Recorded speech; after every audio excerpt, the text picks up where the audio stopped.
सभी different types के लोगों को प्रोटेक्ट कर रही हैं। यूनियन में बहुत सारी जो है रिक्रूटमेंट करी जा रही है, ठीक है, ऑल इंडिया सर्विसेज की। तो ये सारी जो है ये प्रोटेक्शन है, स्ट्रॉन्ग वॉल है जो प्रोटेक्ट कर रही है डेमोक्रेटिक सिस्टम को of government of India. Then next हमारा फीचर है वो है एमरजेंसी प्रोविजंस। एमरजेंसी प्रोविजंस जो है वो 3 टाइप्स में डिस्कस हैं। 3 तरह की इमरजेंसी जो है वो इंडिया में लग सकती है अगर ऐसे हालात हो जाए तो।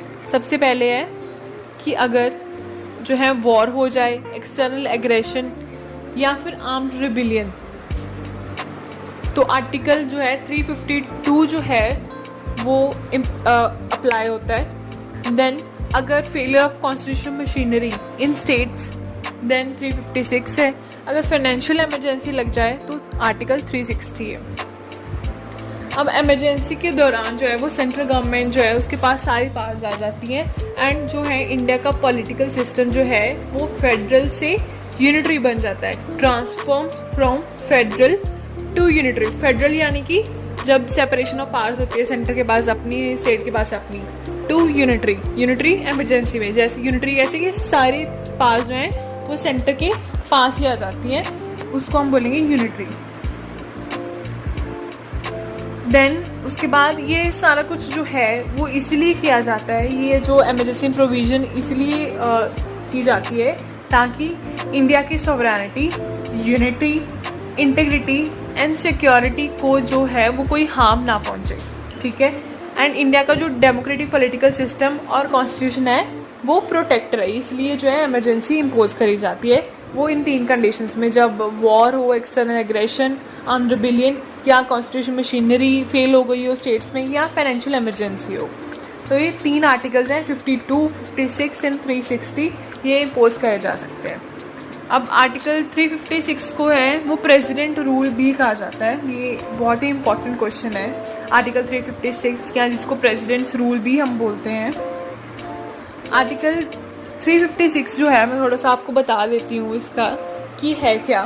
आर्टिकल 356 जो है वो किसी भी इंडिया के किसी भी स्टेट में जो है वो इम्पोज किया जा सकता है, किन ग्राउंड्स पे, कि वहाँ पे कॉन्स्टिट्यूशन मशीनरी की फेलियर हो चुकी है, मतलब हालात इतने ज़्यादा ख़राब है कि वहाँ पे जो है गवर्नमेंट चलाना बहुत मुश्किल हो गया है, तब जो है आर्टिकल 356 जो है इम्पोज करा जाता है। अब किन कंडीशंस में जो करा जाता है, ये कब होती है ये कॉन्स्टिट्यूशन मशीनरी की फेलियर, या कैसे हम बोलते हैं कि आर्टिकल 356 हम इम्पोज कर सकते हैं प्रेसिडेंट, तो वो है अगर प्रेसिडेंट जो है वो स्टेट गवर्नर से जो है रिपोर्ट रिसीव करें, या स्टेट गवर्नर उनको कन्विंस कर दें या सेटिस्फाई हो जाए वो खुद प्रेसिडेंट कि स्टेट की सिचुएशन ऐसी है कि स्टेट गवर्नमेंट जो है वो वहाँ की जो गवर्नेंस है वो अब नहीं, मतलब और सरकार नहीं चला सकती है, तब आर्टिकल जो है 356 जो है इम्पोज किया जाता है।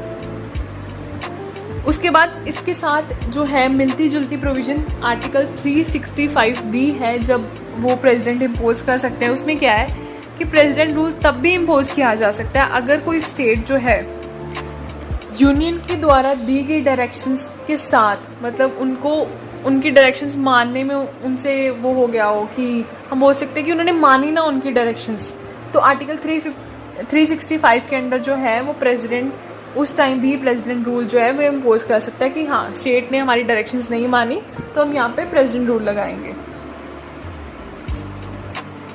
इसका मतलब अगर हम सिंपल वर्ड्स में देखें तो प्रेसिडेंट रूल तब होता है जब स्टेट गवर्नमेंट सस्पेंड हो जाती है and central government directly comes into action, उसके पास सारी एडमिनिस्ट्रेशन आ जाती है, ठीक है, एंड वो सारी स्टेट को संभालती है through the office of governor, governor के थ्रू, जो सेंटर अपॉइंट करते हैं गवर्नर को। इसको स्टेट इमरजेंसी या कॉन्स्टिट्यूशनल इमरजेंसी भी बोलते हैं। तो इसके बारे में मैंने थोड़ा सा आपको डिटेल में बता दिया है कि ये है क्या 356।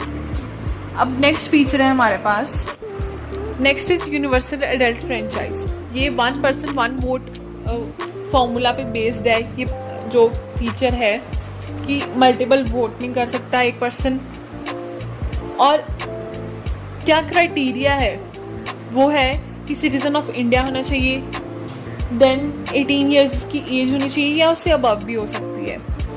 वो पर्सन है उसके पास वोट का अधिकार है, बट ये चीज़ नहीं है बीच में कंसिडर करी जाती कि उसका रिलीजन क्या है, उसकी कास्ट क्या है, वो मेल है, फीमेल है, रिच है, ये पुअर है, ये सारी चीज़ें जो है इररिस्पेक्टिव है, मतलब ये मायने नहीं रखती हैं। इससे क्या होता है कि पॉलिटिकल जो इक्वालिटी है वो इस्टेब्लिश होती है कि सारे जो है वो पॉलिटिकली इक्वल है। तो ये था यूनिवर्सल एडल्ट फ्रेंचाइज का फीचर।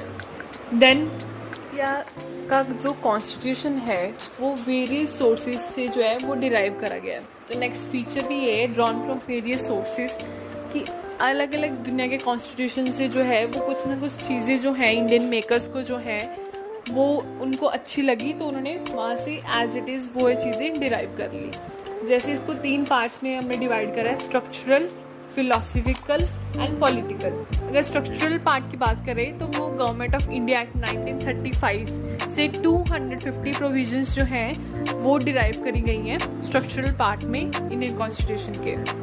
देन फिलोसफिकल पार्ट में फंडामेंटल राइट्स जो हैं वो अमेरिकन कॉन्स्टिट्यूशन से डिराइव करे गए हैं, जिसको हमने इंडियन कॉन्स्टिट्यूशन में पार्ट 3 में जो है इंक्लूड करा है।